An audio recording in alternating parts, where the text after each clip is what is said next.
자, 오늘 베드로전서 강의는 2장 6절에서부터 15절까지 있는 말씀 가지고 이제는 긍휼을 얻은 자니라 라는 그런 주제로 우리가 하나님 말씀 좀 듣도록 하겠습니다. 영어로는 But now you have received mercy라고 제목을 정했고요. 우리 하나님 말씀 같이 볼게요. 제가 한 절 읽고 여러분도 한 절 읽고 교독하겠습니다. 마지막 15절은 우리가 함께 봉독합니다.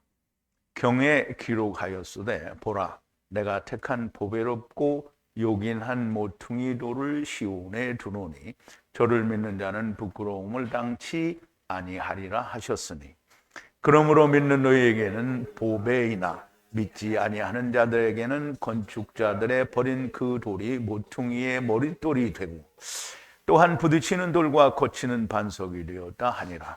저희가 말씀을 순종치 아니함으로 넘어지나니 이는 저희를 이렇게 정하신 것이라.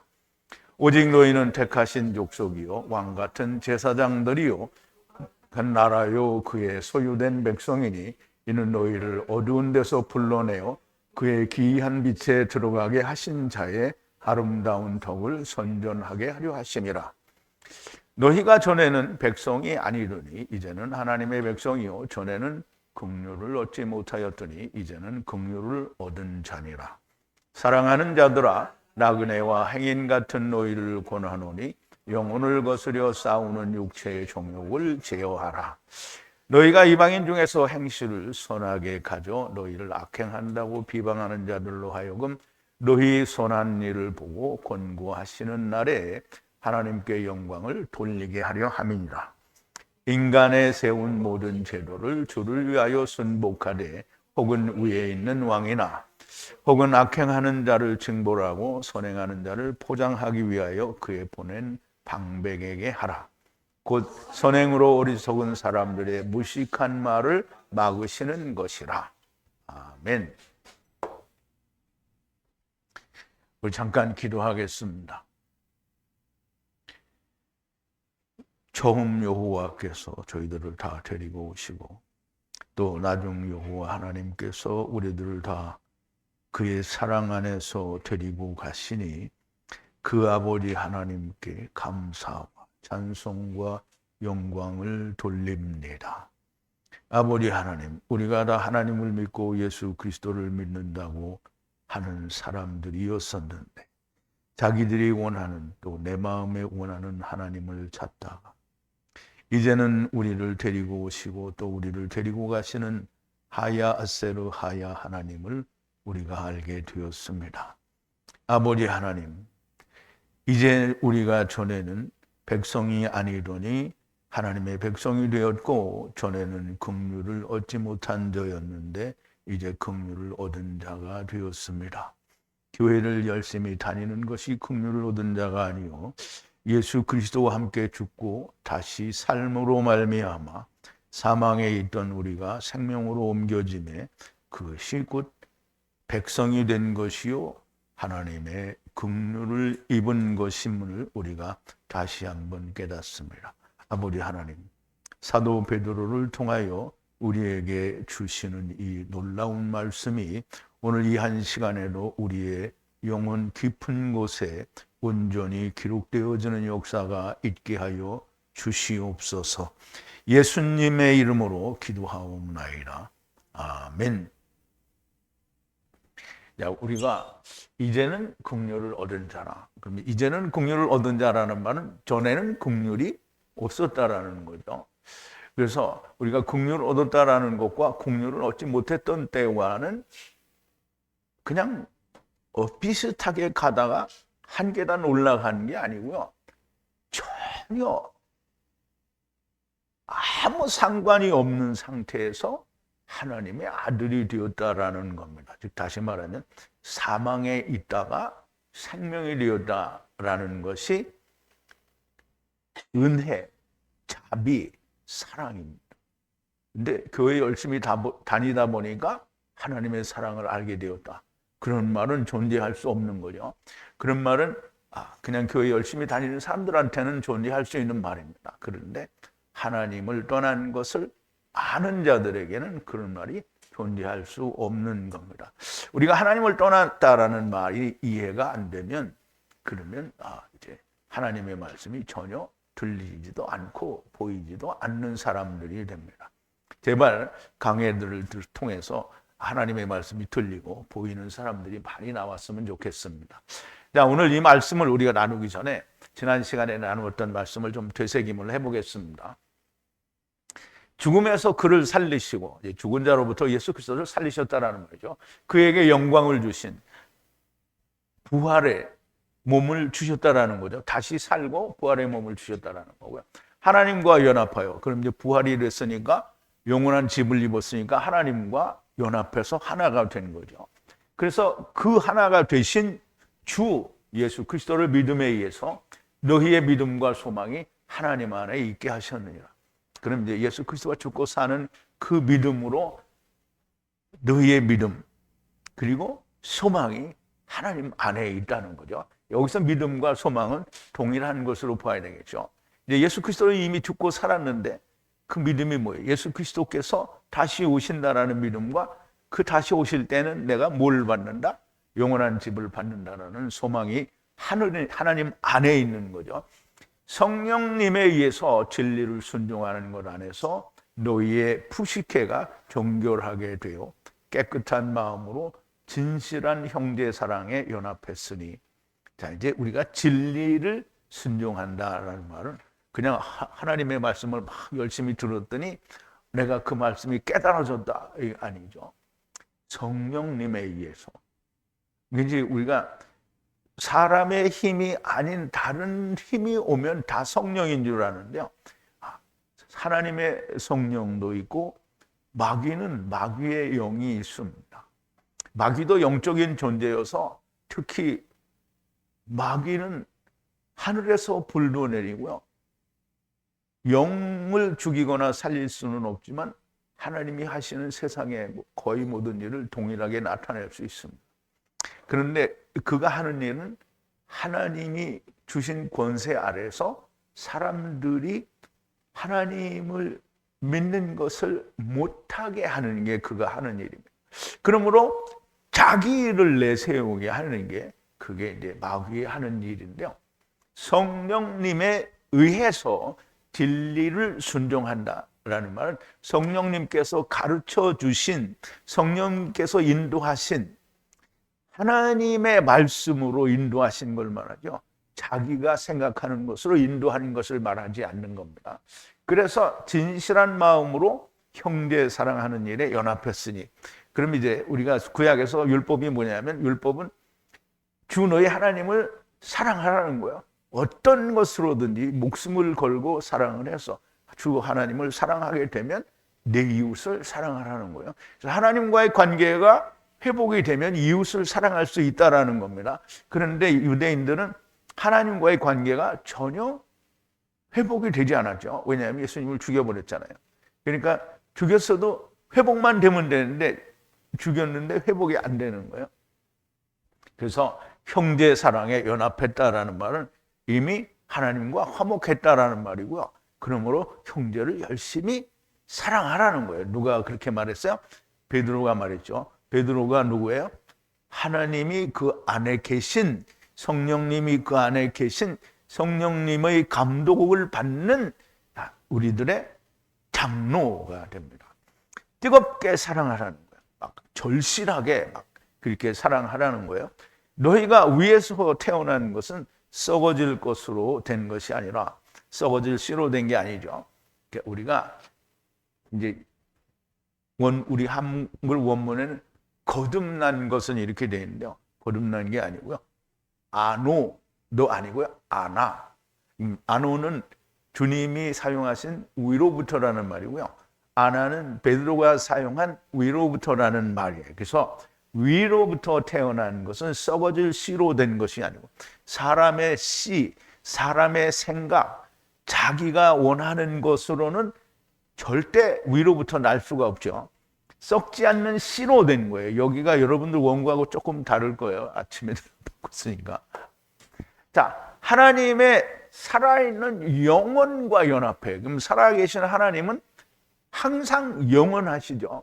그러니까 하나님, 물론 우리도 세상에 있는 동안 물질을 가진 자들은 잠시 죽기도 하지만 그 안에 있는 네피시는 절대로 멸망당해 본 적이 없어요.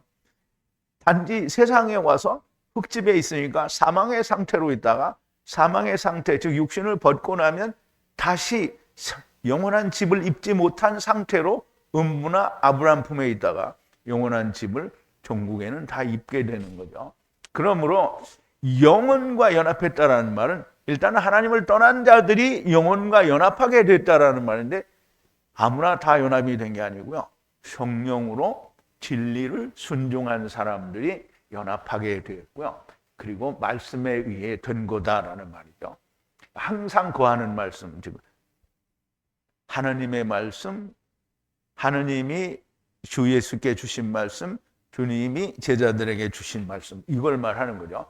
자, 그러므로 영혼과 연합하는 그 상태에 있으니 그러므로 모든 육체는 풀과 같고 모든 인간의 영광은 꽃과 같고 꽃과 풀은 시들고 풀과 꽃은 스스로 떨어진다라고 했어요. 그런데 주 하나님의 말씀은 영혼과 연합해 거하도다.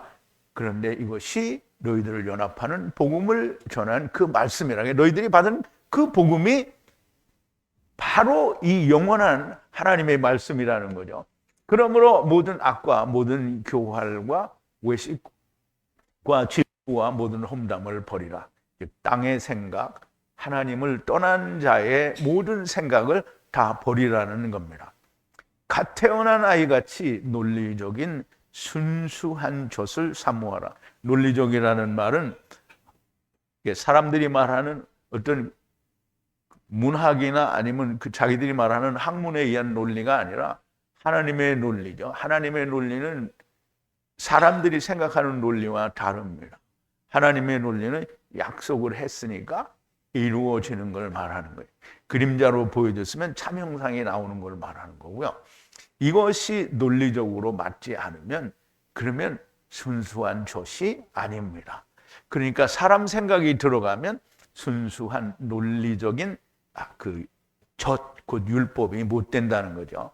그의 안에서 자라나게 하려 함이라. 그리스도의 장성한 분량에까지 자라나야 된다는 거죠. 주 하나님의 자비로움을 맛보았으면 그리하라는 거예요.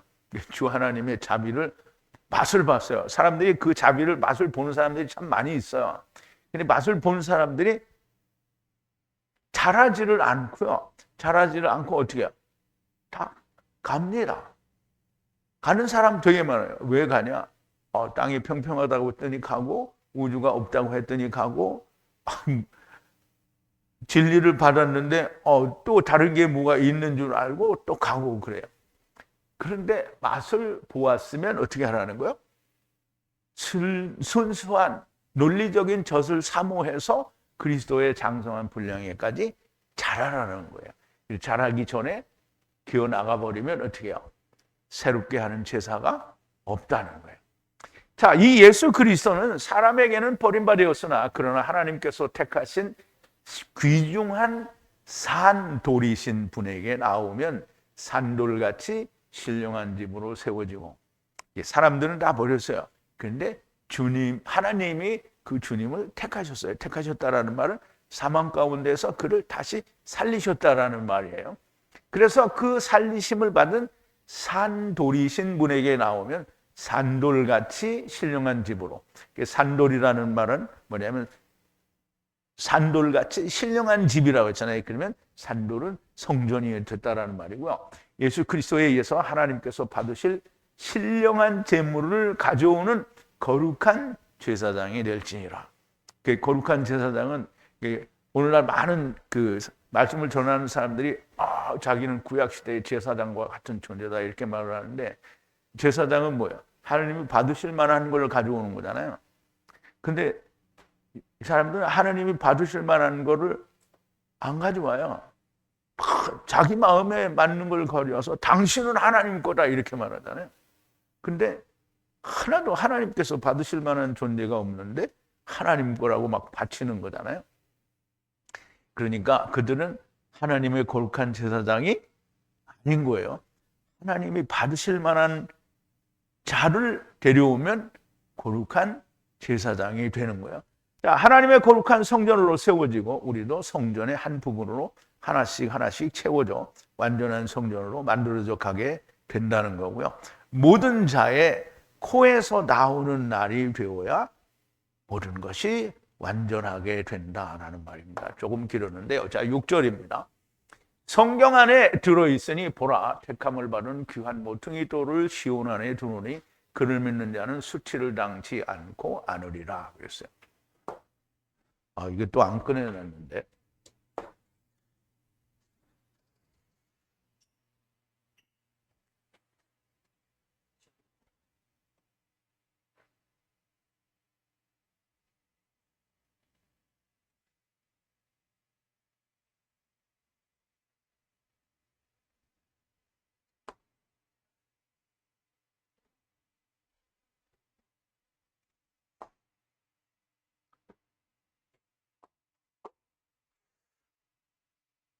자, 경에 기록하였을 때 그랬는데요.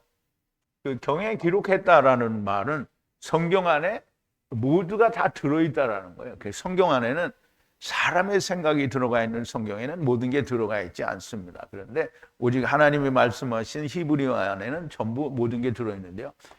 성경 안에 모든 게 들어있다는 거고요. 그러니까 보라는 거예요. 놓여졌다라는 거예요.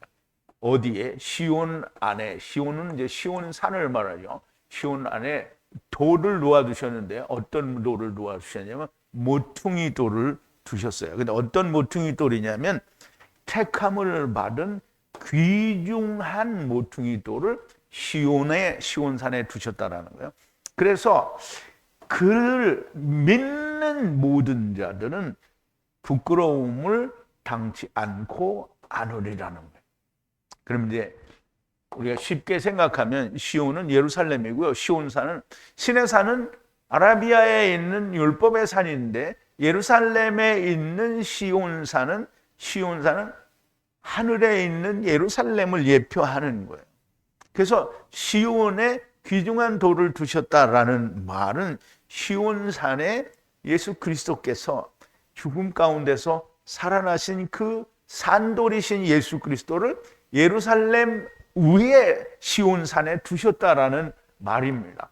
그러므로 이 산돌을 믿는 자들은 부끄러움을 당치 않고 않는다는 거죠. 그러니까 예수 그리스도를 믿는 사람들은 부끄러움을 당치 않는다라는 거예요. 자, 어디 이상한 데로 왔네.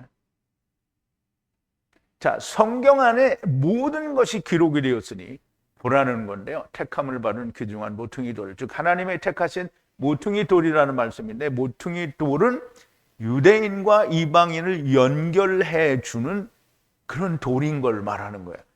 그래서 한 세 사람이 되게 하시는 돌인데요. 일단은 예수님이 오셨을 때 이스라엘이 멸망했지만 이스라엘 안에 있던 사람들 그리고 믿음의 선진들은 다 뭐예요? 이미 성전이 될 사람들이잖아요. 그러면 그 사람들하고 또 이방인들이 와서 연결이 돼야 되잖아요. 예수 그리스도는 교회의 머리이시기도 하지만 유대인과 이방인을 연결해주는 모퉁이 돌이 되신다는 거예요. 그래서 모퉁이 돌은 머릿돌이 됐다는 거예요. 그래서 모퉁이 돌이 있어야 연결이 되는 거예요. 그래서 이제 우리가 이걸 좀 보면 에베소서에서 사도 바울이 얘기하는데요. 또 오셔서 먼 데 있는 너희에게 평안을 전하고 가까운 데 있는 자들에게 평안을 전하셨으니 이는 저로 말미암아 우리 둘이 한 성령 안에서 아버지께 나아감을 얻게 하려 하심이라. 그러므로 이제부터 너희가 외인도 아니요 선도 아니요 오직 성도들과 동일한 시민이요 하나님의 권속이라. 너희는 사도들과 선지자들의 토 위에 세우심을 입은 자라. 그리스도 예수께서 친히 모퉁이 돌이 되셨느니라. 그의 안에서 건물마다 서로 연결하여 주 안에서 성전이 되어가고 너희도 성령 안에서 하나님의 거하실 처소가 되기 위하여 예수 안에서 함께 지어져 가느니라.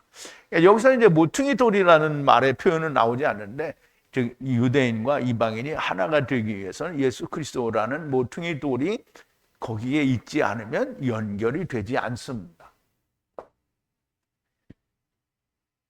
그래서 주님은 교회, 성전의 머리가 되시기도 하지만 성전의 모퉁이 돌이시기도 합니다. 이 모퉁이 돌을 믿는 자는 수치를 당치 않고 않는다라는 말이죠. 자, 그리고 이제 7절을 말하는데요. 그러므로 너희 믿는 자에게는 존귀한 것이나 그런데 불순종하는 자에게는 건축자들이 버린 그 돌이 모서리의 머리로 연합하는 것이 되었다라는 말인데요.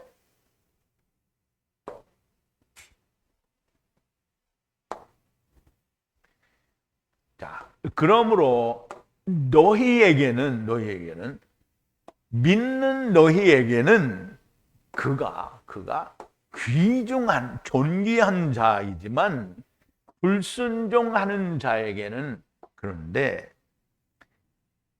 불순종하는 자에게는 거부된 돌이라는 거예요. 불순종하는 자는 예수님을 불순종하니까 거부한 거잖아요. 근데 그 거부한 자가 누구냐면 건축자라는 거예요. 건축자들의 거부한 버린 그 돌이 되었다라는 거예요. 뭐가 됐어요? 머리가 됐는데요. 모서리의 머리로 연합하게 하는 돌이 됐다는 거예요. 그러니까 건축자들은 버렸어요. 그런데 그 돌이 건축자들이 버렸다고 해서 없어지는 게 아니고 모퉁이 돌의 머리가 되었다라는 말이에요. 자, 이제 모퉁이 돌이 되게 하셨는데 건축자들의 버린 돌이라고 했잖아요. 그러니까 우리가 건축자가 누군지 알아야 됩니다. 그러니까 오이코도메오라고 하는데요. 오이코도메오는 이제 건축자예요. 근데 건축자가 누군 것 같아요? 하나님의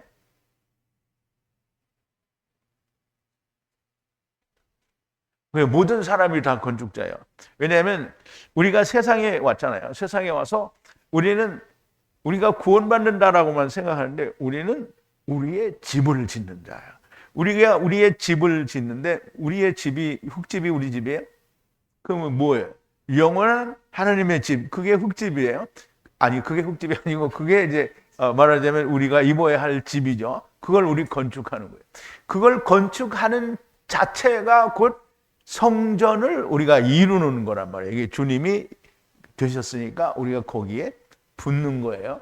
그래서 우리가 다 집을 짓는 자라는 건데요. 우리가 다 반석 위에 집을 짓는 자예요. 자, 마태복음 7장에 보면 그 이제 주여 나더러 주여 주여 하는 자마다 다 천국에 갈 것이 아니요라고 하시는 나는 너희를 도무지 알지 못한다라는 책망을 하시는 그 말씀 뒤에 나오는 말인데요. 그러므로 누구든지 나의 이 말을 듣고 행하는 자는 그 집을, 여기서 집은 오이코스예요. 오이코스.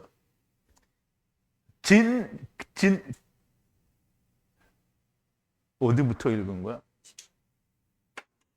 이 말을 듣고 행하는 자는 그 집을 반석 위에 짓는 거예요. 반석은 그러니까 이제 베드로가 반석인데요.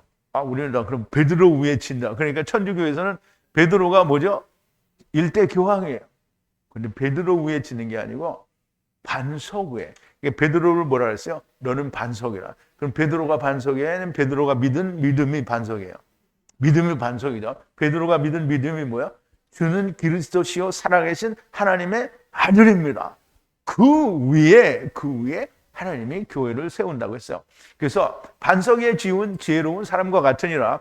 비가 내리고 창수가 나고 바람이 불어 그 집에 부딪히되 무너지지 아니하나니 그 주초가 반석 위에 놓은 연고요. 이거는 물리적으로도 그래요. 땅에 요즘은 뭐 모래 위에도 다 집을 짓는다고 하는데 그러면 하나님 말씀을 거기다 적용할 게 아니고 반석 위에 그냥 물리적으로도 바위 위에 집을 지으면 흔들리지 않는다라는 거죠.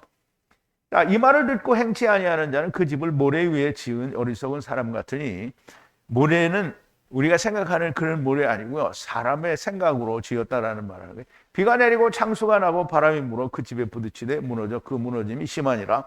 예수께서 이 말씀을 마치심에 무리들이 그 가르치심에 놀래니 이는 그 가르치시는 것이 권세가 있는 자와 같고 저희 서기관들과 같지 아니함이라 그랬어요.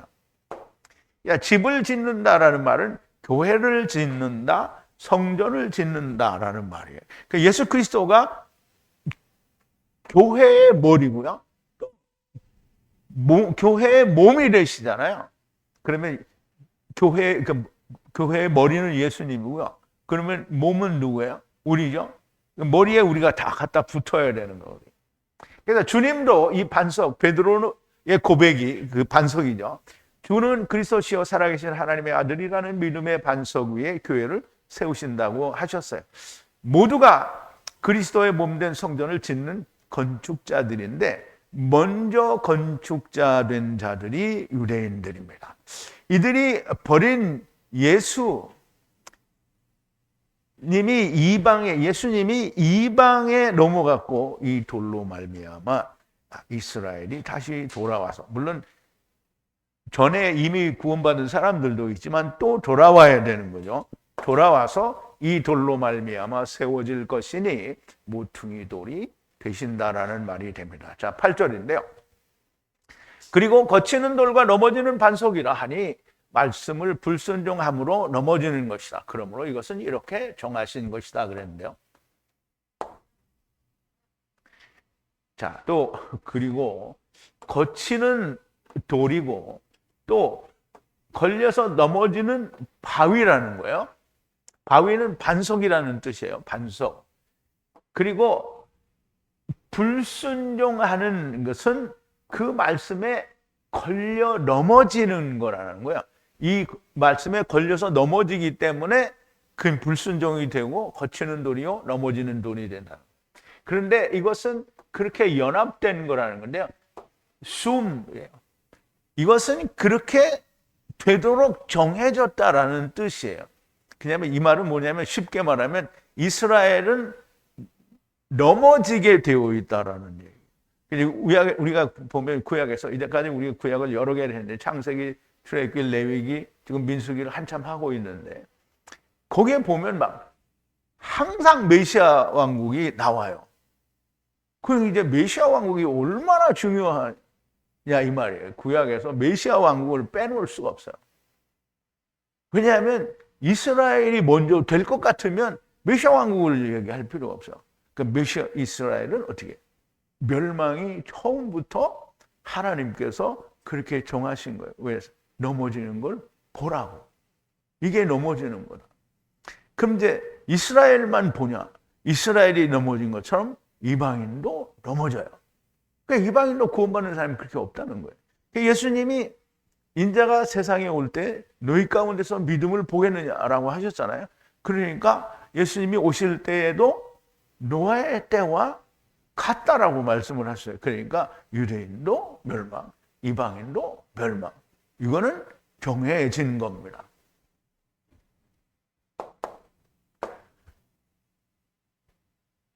자, 거치는 돌이란 거치는 율법이라는 말이에요. 그럼 율법에 거쳐서 넘어졌어요. 그리고 또 반석이란 넘어지게 하는 믿음인 거예요. 그럼 유대인들은 율법에도 넘어지고 예수 그리스도가 오셔서 반석으로 오셨는데 거기에서도 넘어진 거예요. 그런데 이렇게 숨되었다라는 거예요. 정해졌다라는 거예요. 그렇게 놓여졌다라는 거예요. 필연적으로 그렇게 되게 되어 있었다라는 말이고요. 6절에서 성경에 다 들어있다라고 경에 기록하였으다 이렇게 말씀하셨잖아요. 창세기 4장부터 이스라엘 곧 율법을 가진 자는 땅의 소산을 가져오게 되고 멸망받을 것이라는 것이 선포가 됐어요. 창세기 4장을 우리가 처음에 공부할 때 세월의 끝에 가인이 땅의 소산을 가지고 오고 아벨은 양치는 자니까 자기의 초태생을 기름과 함께 드렸다라고 얘기를 했어요. 그러므로 창세기 4장에서부터 이미 유대인들은 예수님이 오셨을 때 예수님을 거부하는 자가 될 거다라는 전제로 설명이 된 거잖아요. 근데 이 정해놨는데 유대인들이 막 구원받아서 막 수천만 명, 수억만 명이 구원받았다 이렇게 하면 하나님이 정하시는 게 아닌 거죠. 하나님이 이렇게 흘러갈 것을 다 보신 거예요. 왜냐하면 선악을 알게 하는 나무를 먹었기 때문에 자기들이 원하는 대로 갈 거다라는 말이에요. 여기뿐만이 아니라 모든 곳곳에 메시아 왕국과 천년 왕국이 예언되어 있는 것은 이스라엘이 실패할 것을 말씀하는 것이고 주님이 다시 돌아오셔서 친히 이스라엘을 회복하실 것이라는 말씀을 하는 겁니다.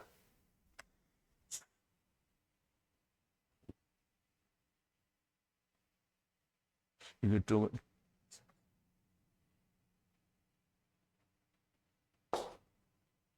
이게 맞네요. 이거. 나는 9절인 줄 알고. 자, 이사야서 49장 6절에 보면 5절부터 보는데요. 나는 여호와의 보시기에 존귀한 자라. 나의 하나님이 나의 힘이 되셨도다. 다시 야곱을 자기에게로 돌아오게 하시며 이스라엘을 자기에게로 모이게 하시려고 나를 태에서 나음으로부터 자기 종을 삼으신 여호와께서 말씀하시니라. 이게 지금 예수 그리스도를 말하는 거잖아요. 그가 가라사대 내가 나의 종이 되어 야곱의 지파들을 일으키며 이스라엘 중에 보존된 자를 돌아오게 할 것은, 지금 앞절에서 이야기한 걸 지금 다시 얘기하는 거잖아요. 그것은 경한 일이라는 거예요. 내가 또 너로 이방의 빛을 삼아 나의 구원을 베풀어서 땅끝까지 이르게 하리라. 그러면 이스라엘은 버리고 이방인만을 위해서 가는 게 아니죠. 결국은 유대인들도 남게 되고 이방인들도 남게 돼요. 왜? 이방인들도 유대인만큼밖에는 구원이 없는 거예요. 그러니까 메시아 왕국이 얼마나 중요한지 우리가 알아야 됩니다. 그래서 메시아 왕국, 구원을 베풀어서 땅끝까지 또 가야 된다는 거예요. 이스라엘의 구속자, 이스라엘의 거룩한 자이신 여호와께서 사람에게 멸시를 당하는 자, 곧 백성에게 미움을 받는 자, 관원들에게 종이 된 자에게 이같이 이르시되 너를 보고 열왕이 일어서며 방백들이 경배하리니 이는 너를 택하신 신실한 나 여호와 이스라엘의 거룩한 자를 인함이라. 여호와께서 또 가라사대 은혜의 때에 내가 네게 응답하였고 구원의 날에 내가 너를 도왔도다. 내가 장차 너를 보호하며 너로 백성의 언약을 삼으며 나라를 일으켜 그들로 그 황무하였던 땅을 기업으로 상속케 하리라 했어요. 그럼 이제 여기는 명확하게 이방에게 복음이 증거되어지고 난 뒤에 너희를 다시 되돌리겠다라는 하나님이 그 이스라엘을 회복한다라는 말이 이 안에 들어있는 거예요. 그럼 이스라엘을 회복한다라는 말은 물리적인 유대인만을 회복한다라는 말이 아니고요. 4와 6, 즉 큰 이스라엘을 회복하신다라는 말이 됩니다. 자, 9절인데요. 그런데 너희는 택하신 족속이요 왕같은 제사장이요 거룩한 나라요 소유로 연합한 백성이니 어두움으로부터 너희를 불러서 그의 놀라운 빛으로 연합하신 것을 찬양 선전하려는 것이라 그랬어요. 여기 선전은 막 뭐 이렇게 광고하듯이 막 선전하는 그런 선전이 아니고요. 하나님의 말씀을 선포하는 걸 말해요. 그래서 그거를 선전이라고 하는 건데요. 물론 이제 광고하는 것과 똑같은 의미를 가진 그 단어이기는 한데요. 그런데 너희는 택하신 족속이요. 왕 같은 제사장이요. 그리고 거룩한 나라요. 그리고 소유가 된, 하나님의 소유로 된 백성들이요. 그래서, 그럼 이제 우리가 뭐예요? 택하신 족속이요, 거룩한 제사장이요, 거룩한 나라요, 하나님의 택하신 그 연합된 백성인이 됐으니까, 근데 그것으로 찬양과 찬미를 선전하라는 거예요. 근데 찬양과 찬양을 선전하는데 전제 조건이 없이 그냥 거룩한 택하신 족속이고 왕 같은 제사장이고 거룩한 나라고 그리고 하나님의 백성인 것을 찬미하라. 이렇게 하면 찬미가 되겠어요? 안 되겠어요? 이게 이제 보세요.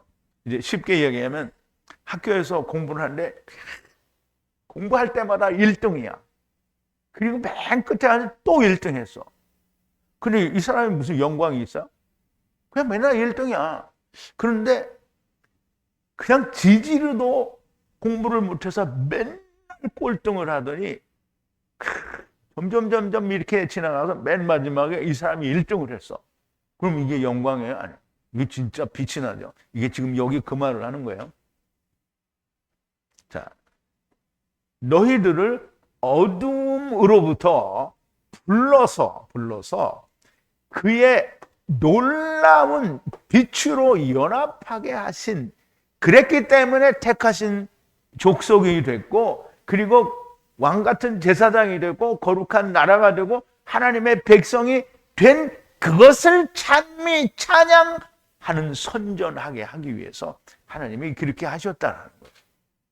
그럼 이제 이렇게 이방인들 가운데서 이렇게 됐잖아요. 그러면 이제 우리는 항상 유대인들 가운데서 먼저 유대인들이 아니고 유대인들은 아브라함의 후손으로 온 자들 중에 야곱의 후손 중에 유대인들, 그러니까 좁은 땅에 유대의 나라를 건설하신 거예요.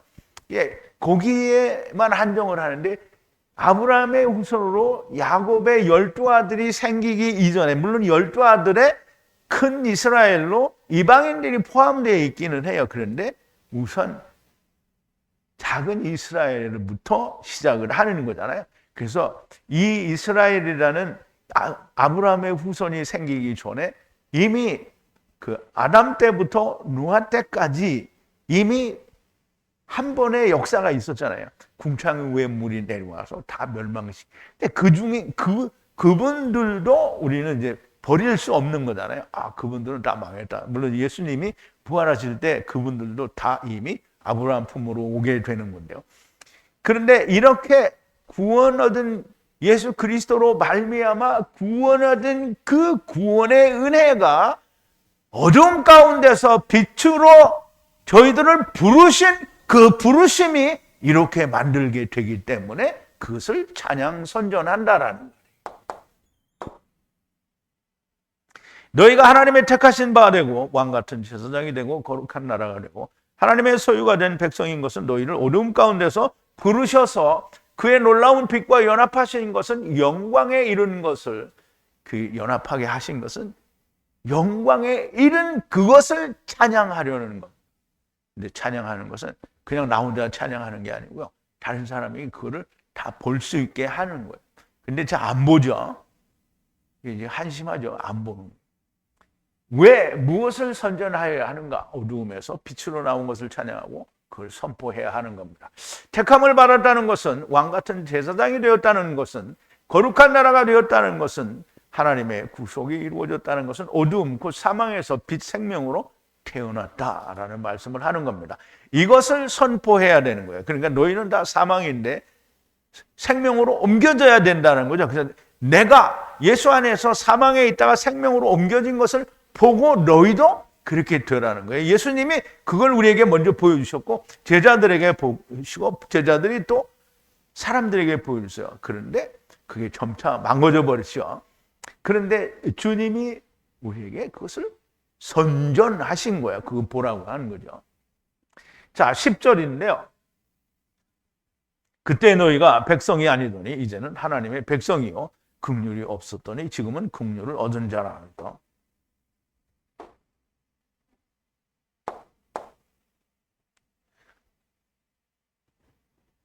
자, 여기 때때로라는 말로 번역을 했는데요. 그때의 전에는 이런 말. 너희가 백성들이 아니더니 지금은 하나님의 백성들이 됐다는 거고요. 그리고 긍휼이 없었더니 지금은 긍휼이 있는 자가 된 거예요. 긍휼을 받은 자가. 자비죠. 받은 자가 됐다라는 말이죠. 사실 택한 이스라엘은 지금도 자기들은 택한 백성이라고 하는데 이렇게 이스라엘이 자기들은 택한 백성이라고 하는데 하나님의 백성이 됐어요? 안 됐어요? 안 됐어요. 무늬만 하나님의 백성이에요. 그래서 사도 바울도 얘기했죠. 로마서에서 표면적 유대인이 유대인 아니요 이면적 유대인이 유대인이라고 했어요. 표면적 할례가 할례 아니요 할례는 마음의 할진이라 이렇게 얘기를 했죠. 그러므로 이스라엘이 겉으로는 택하신 백성이어도 하나님의 백성이 아니었다는 말이에요. 그런데 그 중에 노아 시대 이전 사람을 빼고도 구약 시대에는 하나님의 백성이 된 사람이 전혀 없을까요? 있죠. 근데 그 대부분은 망했기 때문에 택한 백성이지만 그 무늬만 그렇고요. 참 하나님의 백성이 아니고 버림을 받았다는 거죠. 자, 이스라엘이 택하신 백성이라는 말은 율법을 지켜보게 하기 위해서 택하신 자들이라는 그런 의미를 가지고 있습니다. 그런데 율법에 의해 죽어야 하는 것을 깨닫고 유월절 어린 양을 바르게 알게 되면 하나님의 백성이 됩니다. 그러면 이제 이 이스라엘 가운데도 하나님의 백성이 된 사람이 적지만 있다는 거죠. 그렇다고 뭐 한두 명이 아닌 거예요. 자, 그런데 여기서는 이미 주님이 오셔서 모든 것을 이루셨으니 유대인이나 이방인이나 예수 그리스도를 믿음으로 하나님의 백성이 된 것이고, 전에는 긍휼을 얻지 못했었는데 이제는 예수 그리스도로 말미암아 긍휼이 여김을 받은 자가 되었다라는 겁니다. 이것은 사도 바울의 말씀이 생각나게 하는데요. 에베소서 2장인데요. 너희가 그 은혜를 인하여 믿음으로 말미암아 구원을 얻었나니 이것이 너희에게서 난 것이 아니요 하나님의 선물이라. 행위에서 난 것이 아니니 이는 누구든지 자랑치 못하게 함이니라. 우리는 그의 만드신 바라 그리스도 예수 안에서 선한 일을 위하여 지으심을 받은 자니 이 일은 하나님이 전에 예비하사 우리로 그 가운데서 행하게 하려 하심이라. 그러므로 생각하라. 너희는 그때 육체로 이방인이요 손으로 육체에 행한 할례당이라 하는 칭하는 자들에게 무할례당이라 칭함을 받는 자들이었다. 그때 너희는 그리스도 밖에 있었고 이스라엘 나라 밖의 사람이라 약속들에 대하여 외인이요 세상에 소망이 없고 하나님도 없는 자이더니 이제는 전에 있던 멀리 있던 너희가 그리스도 예수 안에서 그리스도의 피로 가까워졌느니라.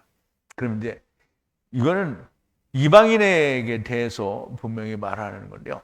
이방인뿐만 아니라 유대인들도 다 동일한 입장에 있는 거죠. 근데 이제 우리가 사람들의 기준은 전부 내가 먼저 예수 믿고 카탄이 된 내가 기준이기 때문에 그런데 나 같은 인원이 세상에 예수 믿는 사람들처럼 생각해서 교회 다니면 다 구원받은 거다 이렇게 믿고 있으면 진짜 말이 잘 안 되는 거예요.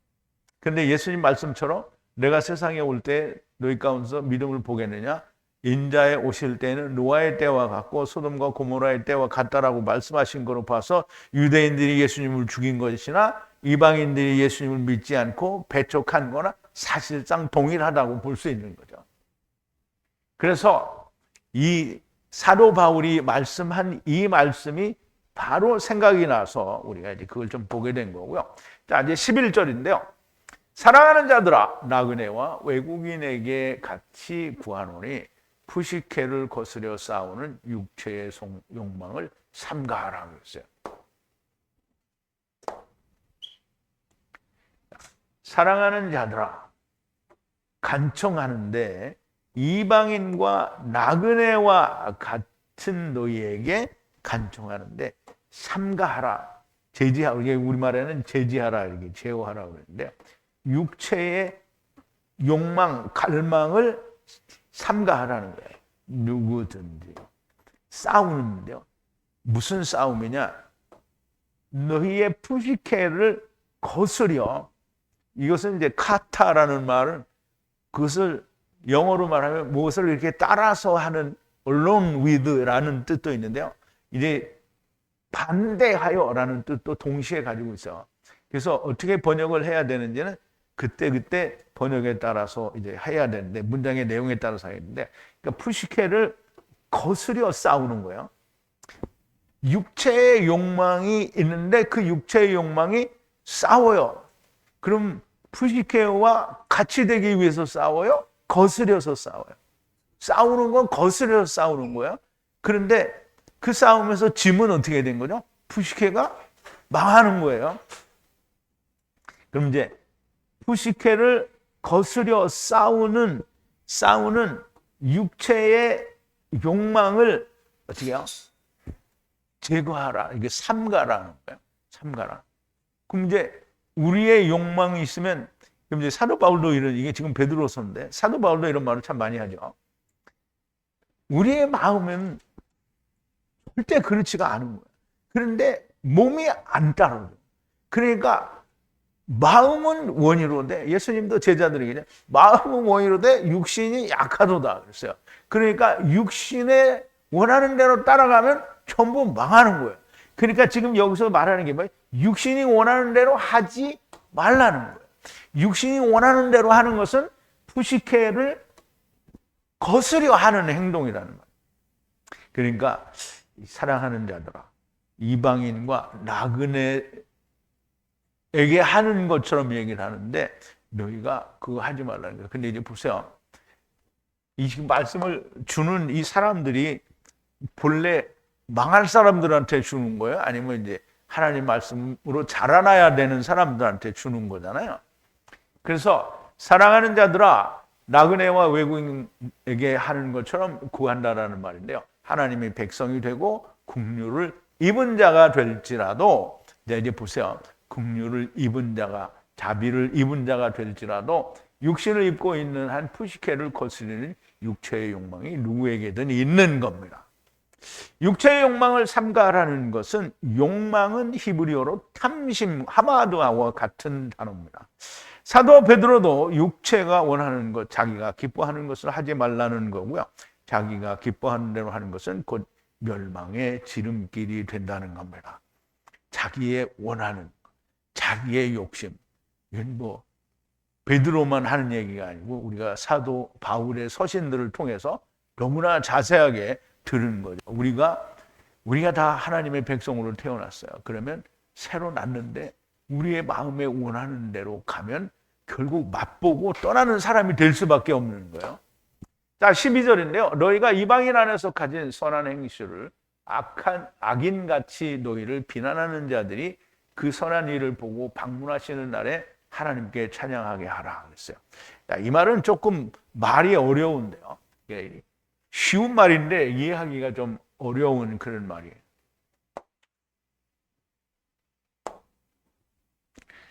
자, 품행, 행실, 너희의 품행 행실인데요. 그 너희가 가진 선한 행실인데요. 어디에? 이방인 안에서. 이방인은 지금 이제 사도 베드로는 이 편지를 누구에게 쓴다 그랬죠? 그러니까 유대 나라가 아닌, 유대 나라를 떠난 다른 이방 지역에 있는 디아스포라에게 한다고 그랬잖아요. 그러면 이 사람들이 다 어디에 있어요? 이방 지역에 있죠. 그럼 이방 지역 안에서 너희가 가진 선한 행실을, 근데 그 선한 행실이 이제 바로 이제 여기로 오게 되는데요. 근데 이 행실을, 너희를 악인같이 비난하는 그 안에 있는 자들에게, 비난하는 자들에게 너희의 선한 일을 바라보는 것으로부터, 바라보는 것. 이게 선한 일은 너희가 가진 선한 품행 행실인데요. 이것은 곧 좋은 선한 일이에요. 그러니까 일은 굉장히 중요한데, 우리가 일이라고 하면 항상 우리는 일을 어떤 작업이나 어떤 행위를 말하는데요. 일은 헬라어로는 에르곤이에요. 에르곤은 어느 단어에서 유래가 되냐면 엘가조마이라는 단어에서 유래가 되는데요. 그걸 이제 그냥 한국말로 이해를 해버리면 그냥 아무것도 아니에요. 그냥 일해서 어떤 결과를 얻은 거예요. 그런데 엘가조마이는 아바드를 말해요. 그럼 아바드는 뭐예요? 하나님이 너의 근본된 토지를 경작하라고 했잖아요. 그 마음을 가르라는 거죠. 그러면 그걸 가려서 뭘 얻으라는 거예요? 영생을 얻으라는 거잖아요. 그래서 엘가조마이는 아바드를 말하고요. 아바드를 해서 얻는 건 영생이고요. 그러므로 여기에 선한 일이라는 건 곧 너의 가진 좋은 행실은 뭐예요? 선을 이룬 걸 말하는 거잖아요. 그거를 보고서 방문하시는 하나님께서 방문하시는 날에 그 하나님을 찬양하게 하라는 거예요. 그럼 이제 보세요.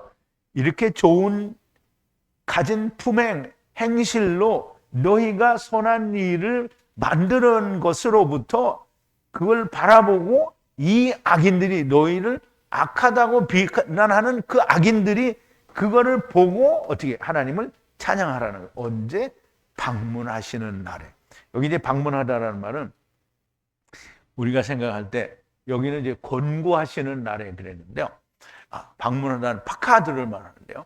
우리가 이제 민수기 이런 걸 통해서 방문한다라는 말은 하나님이 오신다라는 말이고, 창세기에서도 방문한다라는 말은 물론 계수하다라는 뜻도 있지만 하나님이 오셔서 요셉이 자기 형제들에게 이야기할 때 하나님이 방문하시고 방문하셔서 너희들을 가나안 땅에 데리고 올라갈 거고 또 너희들의 뼈를 가지고 가실 거다, 데리고 갈 거다라는 얘기를 했어요. 그래서 여기서 그 헬라어로 얘기하는 에피스코펜인데요. 에피스코페스인데 이거는 파카드라는 말이고요. 파카드는 하나님이 방문하신다는 뜻이에요. 그래서 방문하시는 날에 하나님을 찬양하라는 거예요. 그럼 이제 아까 얘기한 것처럼 이방인들이 보고 너희에게 하나님을 찬양하게 하라는 거고요.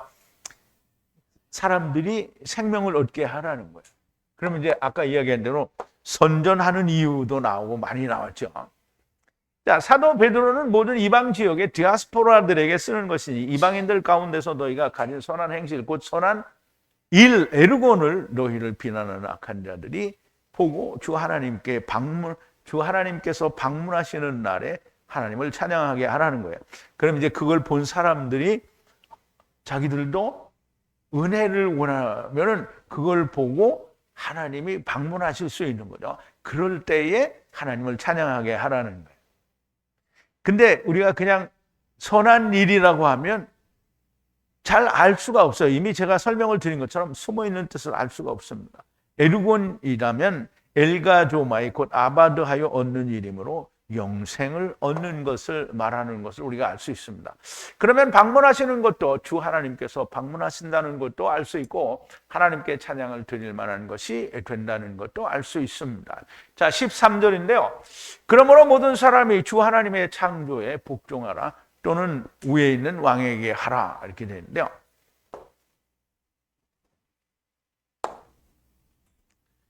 자, 이제 복종하라 그랬어요. 그러므로 모든 사람이 복종하라는 거예요. 무엇에 복종하라? 주 하나님, 큐리어스죠. 주 하나님에 의해서 창조된 것에 대해서 순종하라는 거예요. 그럼 주 하나님이 창조를 뭘 했어요? 세상을 창조하셨죠. 세상을 창조하셔서 뭘 줬어요? 선악을 알게 하는 나무를 주셨잖아요. 그럼 선악을 알게 하는 나무를 주셨으니까 사람들이 아무것도 안 하고 가만히 있으면 뭐가 선한지 뭐가 악한지 모르죠. 그러니까 사회를 이루고 살아요. 그럼 이제 그 가운데서 어떤 게 선하고 어떤 게 악한 것인지를 분별할 수 있게 하는 거예요. 그럼 이제 그게 뭐냐면 세상에 하나님께서 창조에 의해서 주신 사회적인 제도를 말하는 거예요. 그러므로 우리가 고대의 역사를, 그러니까 세상 사람들이 기록한 고대의 역사들을 보더라도 무슨 함무라비 법전이나 무슨 여러 가지 그 사람들이 가지고 있는 어떤 법률 조항을 보면 항상 선은 포장을 하고 악은 징벌을 하는, 그러니까 권선징악의 모든 틀이 정해져 있는 거잖아요. 그러므로 이것이 사회적 제도라는 거예요. 그럼 사회적 제도 안에서 하나님의 창조에 의해서 모든 사람들은 복종하라는 거예요. 그런데 특히 왕인데요. 위에 있는 것 같이 왕을 이제 복종하라는 거예요. 그럼 이제 사도 바울도 로마서에서 이렇게 세상에 있는 권세들에게 복종하라는 말씀을 하시는데 이건 베드로도 지금 그 말을 하는 거예요. 모든 사람은 주 하나님의 창조에 복종하여야 하는데 또한 위에 있는 세상 왕에게 복종하라는 겁니다. 이 말씀은 세상 왕에게 너희 자신을 완전히 복종하라는 것이 아니라 하나님께서 일반적인 창조의 질서를 주셨으므로 세상에는 세상의 법과 제도가 있습니다. 인간은 그 안에서 살아야 됩니다. 하나님을 믿는다고 세상의 질서를 마구 파괴하여도 되는 것은 아닙니다. 세상에 속한 질서를 유지하면서 살되 그 안에서 하나님을 찾으라는 겁니다. 로마서 13장에서도 사도 바울이 동일한 말씀을 하시는데요. 자, 로마서 13장인데 각 사람은 위에 있는 권세들에게 굴복하라. 권세는 하나님께로 나지 않음이 없나니 모든 권세는 다 하나님의 정하신 바라. 그러므로 권세를 거스리는 자는 하나님의 명을 거스림이니 거스리는 자들은 심판을 자취하리라. 관원들은 선한 일에 대하여 두려움이 되지 아니하고 악한 일에 대하여 되나니 네가 권세를 두려워하지 아니하려느냐. 선을 행하라. 그리하면 그에게 칭찬을 받으리라. 그는 하나님의 사자가 되어 네게 선을 이루는 자니라. 그러나 악을 행하거든 두려워하라. 그가 공연히 칼을 가지지 아니하였으니 곧 하나님의 사자가 되어 악을 행하는 자에게 진노하심을 위하여 보응하는 자니라. 그러므로 굴복하지 아니할 수 없으니 너를 인하여만 할 것이 아니라 또한 양심을 인하여 하라는 거죠. 근데 이제 이런 말씀을 우리가 옛날에 그 어떤 정치인이 로마서 13장에 있는 말씀을 꺼집어내라고 다 세상에 있는 권세들에게 복종하라고 하시니까 너희가 복종하라. 그래서 자기에게 복종시키려고 하는 건데, 근데 그게 복종하는 게 하나님께 복종하듯이 복종하라는 게 아니에요. 세상 제도에 따라서 가라는 거야. 근데 세상 제도에서 내가 무슨 나쁜 짓을 하면 벌을 받아요, 안 받아요? 받아요. 그러니까 징계를 받는 것처럼 그럼 하나님의 일에 대해서도 하나님의 법을 내가 스스로 고치고 어기고 그것을 왜곡하면 어떻게 하나님께 벌을 받겠죠? 망하는 거예요. 그런데 이제 사람이라는 경우에서 세상 법도 막 다 바꾸죠. 그러니까 세상 법도 뭐냐면 바꾸다 보니까 여기하고는 맞는데 이쪽으로 가면 안 맞는 게 많아요. 그러니까 하나님의 법은 고치지 않으면 결단코 그런 일이 하나님의 법에는 일어나지 않아요. 근데 사람들이 어떻게 해요? 고르반을 만들므로 인해서 어떻게 부모님을 공경하라 하신 하나님의 말씀이 폐해지잖아요. 사람의 생각이 들어가면 망하는 거예요. 그럼 세상 법도 자기들이 정해놓은 대로 제대로 잘 굴러가면 아무 문제가 없어요. 근데 자기들끼리 문제가 없다는 거지 하나님께 영생을 얻는데 문제가 없다라는 게 아니에요. 그러니까 이제 세상의 제도에 대해서도 순종하며 그 안에서 뭘 배우라? 선을 행하면 상을 받고 악을 행하면 징계를 받는다는 걸 배우라는 거예요. 근데 그거 배웠는데 하나님의 말씀을 배우는 게 뭐가 상관이냐? 그러면 세상에는 세상 법이 있지만 하나님께는 하나님의 법이 있어요. 그게 뭐라고요? 율법이잖아요. 그래서 그 세상 법을 지키면서도 율법을 통해서 하나님을 배우라는 거예요. 그런데 대부분 사람들이 다 왜곡하죠. 자, 14절인데요. 또는 통치자 같은 그의 보낸 자가 범죄자를 징벌하고 선행자를 찬양하는 통치자에게 복종하라.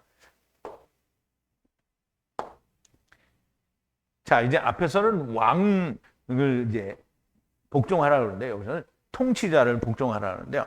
통치자는 그가 보낸 그는 이제 하나님이라고 볼 수 있겠죠. 하나님이 보내신 자예요, 그가.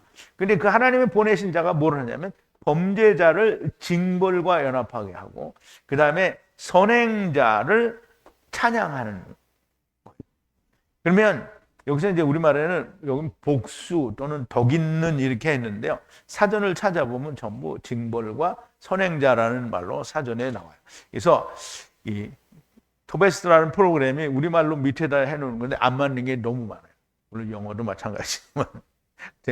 어쨌든 지금 이제 이게 세상의 제도를 복종하는데 세상 왕에 대해서 복종을 하고 그 다음에 통치자인데 그 통치자가 누구냐면 하나님께로부터 보내심을 받은 거죠. 그럼 이제 하나님께로부터 보내심을 받으시니까 예수님이냐 제자들이냐 막 이렇게 말을 할 텐데 마귀도 뭐라 그랬죠? 하나님의 종이라고 했어요. 하나님의 종을 보내셨는데 주님도 보내고 마귀도 보냈어요. 그 마귀는 마귀의 일을 하고요. 주님은 주님의 일을 하는 거예요. 그런데 마귀가 보내는 게 누구냐면 그러니까 주님이 보내셨는데 마귀의 일을 하는 거잖아요. 무슨 일을 해요? 너무 심플하죠. 범죄자는 징벌하고 선행자에게는 포상을 한다는 거예요. 이제 이거 하는 거예요. 마귀도 이거 하는 거예요.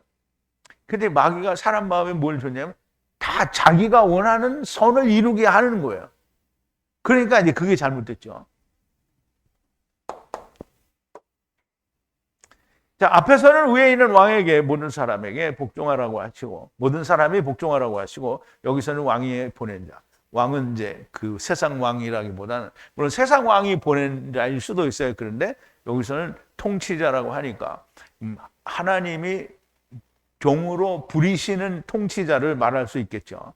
그래서 이거는 좀 말을 바꿔서 생각을 해야 될 거라고 보여지고요. 범죄자를 징벌하고 선행자를 찬양하게 하는 통치자에게 복종하라는 겁니다. 자, 결국 사도 바울께서 로마서에서 말씀하신 것과 같이 세상 제도에 순종하라는 말씀이고요. 결국 세상의 제도 역시 하나님의 창조에서 사람들에게 허락한 것이기 때문입니다.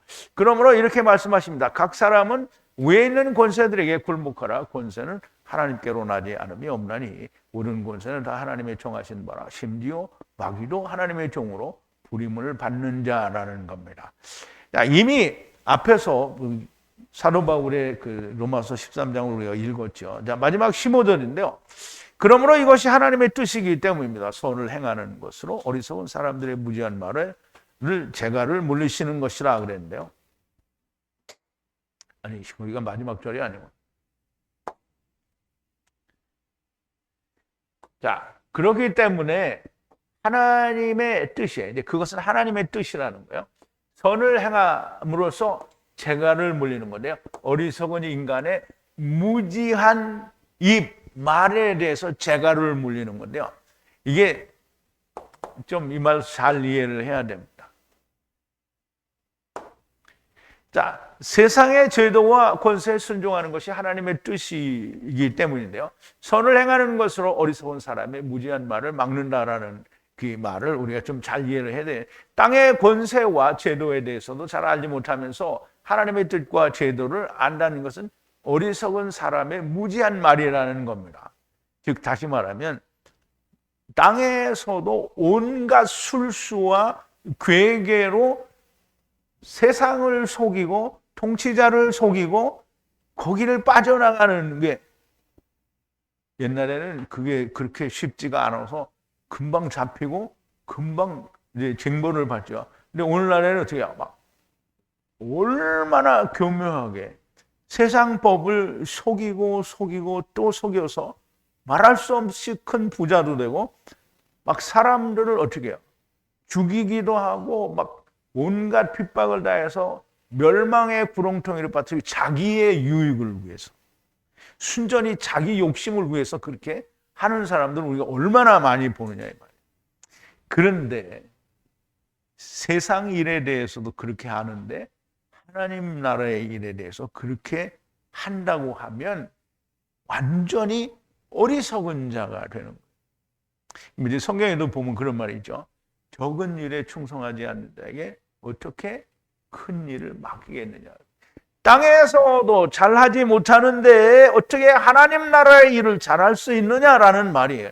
그러므로 선을 행함으로써 세상 일에 대해서도 잘함으로 인해서 하나님 나라의 일에 대해서도 잘할 수 있는 근거가 될 수 있다라는 얘기를 하는 거죠. 땅의 일도 잘하는 사람이 하나님의 일도 잘할 수 있다는 말씀이고요. 세상의 모든 권세자와 제도를 밥 먹듯이 어기고 세상을 제 마음대로 속이는 자는 하나님도 속일 수 있다라고 생각하게 된다는 거예요. 주님도 세상의 권세를 인정하셨습니다. 빌라도에게 자기를 죽일 권세도 하나님이 주셨다라고 빌라도의 재판정에서 분명히 인정을 하셨어요.